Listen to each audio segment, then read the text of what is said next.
going on YouTube? This is Mag Dog TV. We back with another one. I know you guys see the background behind me. We are in the A, getting ready to cover the Diamondbacks versus the Atlanta Braves. Going to keep you guys updated with that. Be on the lookout for that. In this video, I'm going to give you guys some live coverage of Xavier Weaver's pro day. I know you guys know about what he did as far as the vertical jump in the 40-yard dash, but Well Off Media has us some more angles, some more workouts, and all those things that he did. So I'm very excited to give you guys this coverage. I will be right to the on-field workout. Shout out to Well Off Media. Every other city I go, from Colorado to the Bayou I go. Y'all know the motto, get a info I know. My people know it's Mad Dog TV, let's go. To every other city I go. From Colorado to the Bayou I go. Y'all know the motto, get a info I know.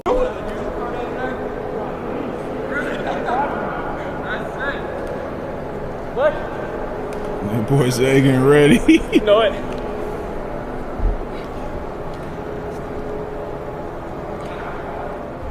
Woo! Good work.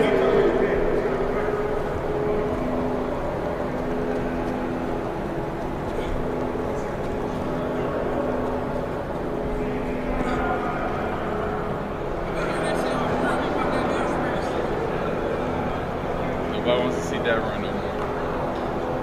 Maybe 35 years ago, but not now.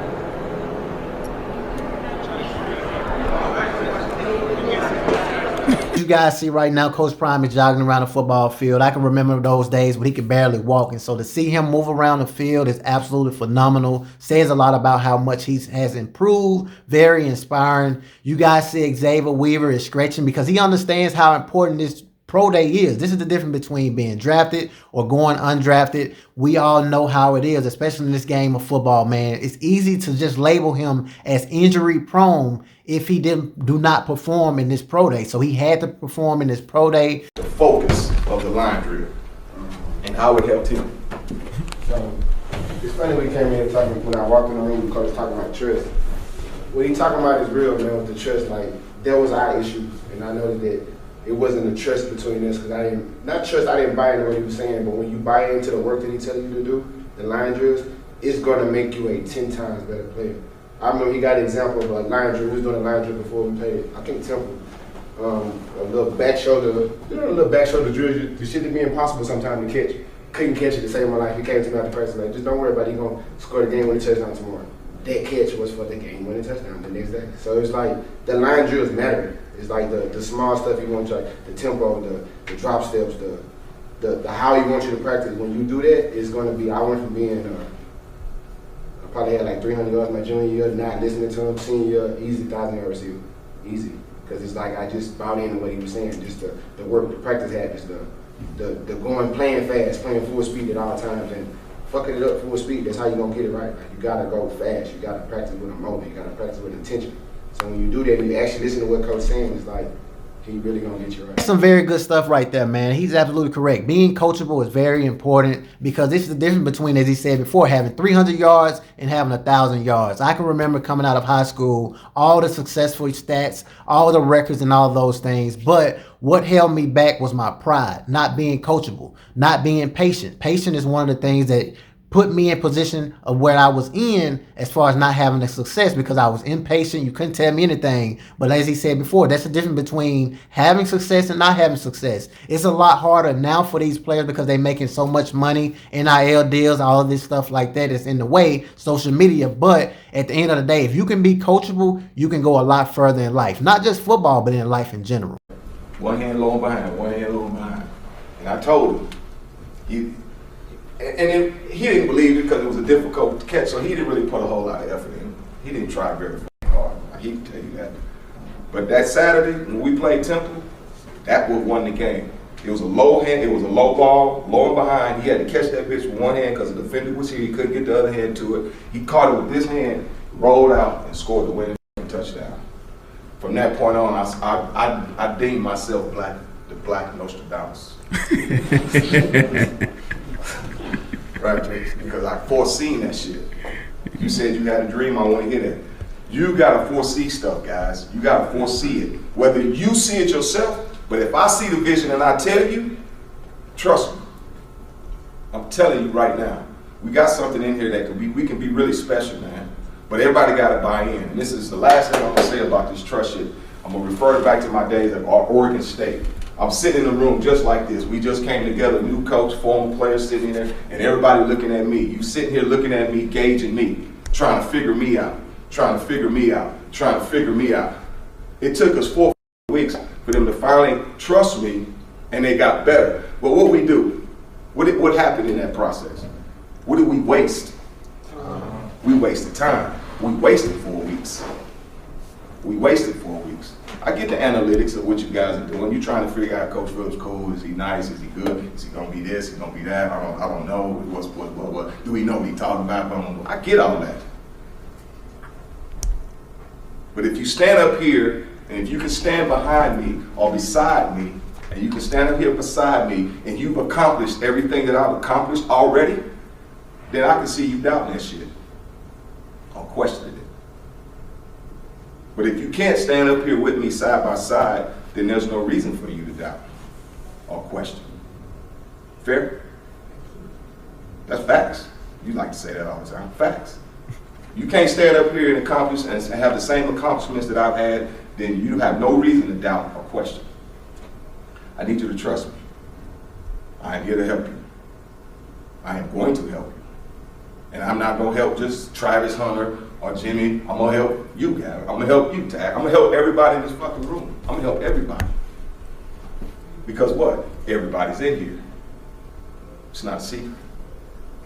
Okay? So I need you to trust me. Hey, trust is very important, not just for football, but for life in general. And what he means about if you can stand beside me and have the same amount of credentials as me, then okay, you can question me. But if you can't, who are you to sit here and try to judge me or question me if my statistics and my resume can bag it up? He's absolutely correct on that. As far as opportunities go, I mean, do we need to really sit here and start naming guys that have that opportunity for the next level? Xavier Weaver, Javon Antonio, Roderick Ward, Derek McClendon, Juju. The list goes on and on. We have 5 players. 4 of them didn't even have great statistics, but they have that opportunity because guess what? They are coachable. He loves me.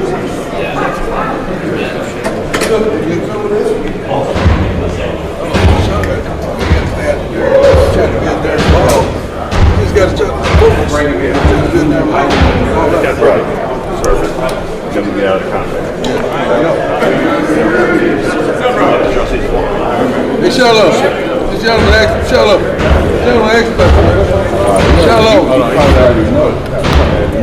I'm just having a conversation. Come on, Mr. Ray. Go ahead. No, go ahead. Don't worry about it.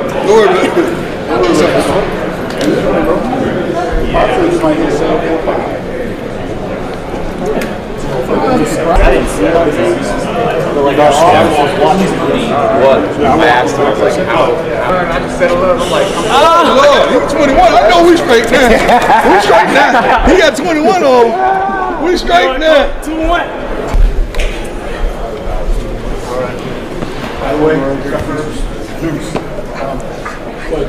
Yeah, we're doing this first, so push your head down real quick. Okay, good. Heels together, toes out. Come off the wall just a little bit. Stand straight up, toes up a little bit. Okay. Step on, step on out.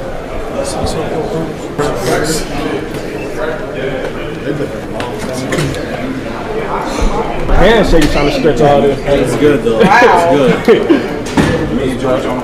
8.5. He knew that. You are what you are. That's one of the things I never understood as far as NFL scouts. I mean, I understand they want to measure your hands and your arm and all of those things, but God created you the way He created you. Whether you 5'9" or 6'9", at the end of the day, you are what you are. What you do on the football field, the type of effort you give, that is what matters the most. How you study, how you prepare, how you go about your business as far as being a professional football player is what matters. All that other stuff don't matter. He knew that photo was there. All right, let me lock in right quick.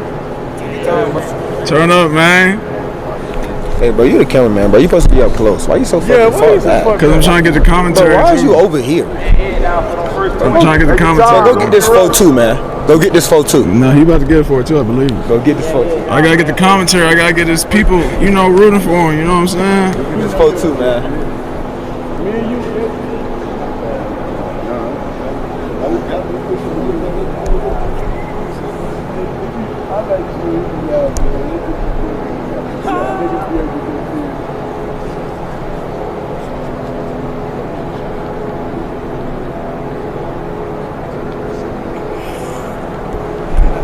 $4.35. Tripping. Hey, Dad moved the meeting to tomorrow.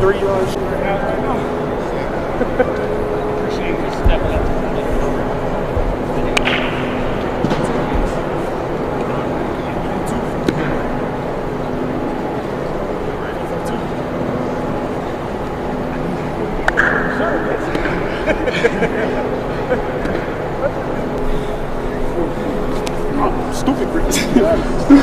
Like, I thought this was a very good video. If he ran a 4.35, it definitely will increase his chances as far as the NFL go. But others said he ran a 4.4. It remains to be seen. Once the ESPN and all those with credentials give him his real time, I definitely will keep you guys updated. I do feel this is a good look for him because him not participating in the scouting combine, he needed to participate in something. That's just my personal opinion. Now with him participating, it shows what he can do, and it also shows his body of work as well, which is very important. I really believe that it's going to all come down to a real serious, honest opportunity rather than a team just selecting you. He don't want to go nowhere where they have 10 receivers and 6 to 7 of them is veterans. He needs to go somewhere where they have less receivers, less veterans. When you start speaking about the 6th, 7th round and going undrafted, you get more leverage because you get options and you can choose where you would rather go, rather than somebody just selecting you when they really don't need you and they're going to cut you regardless before week 1. Drop a comment, let me know what you guys feel. And if you guys like the video, definitely subscribe to the channel. Peace.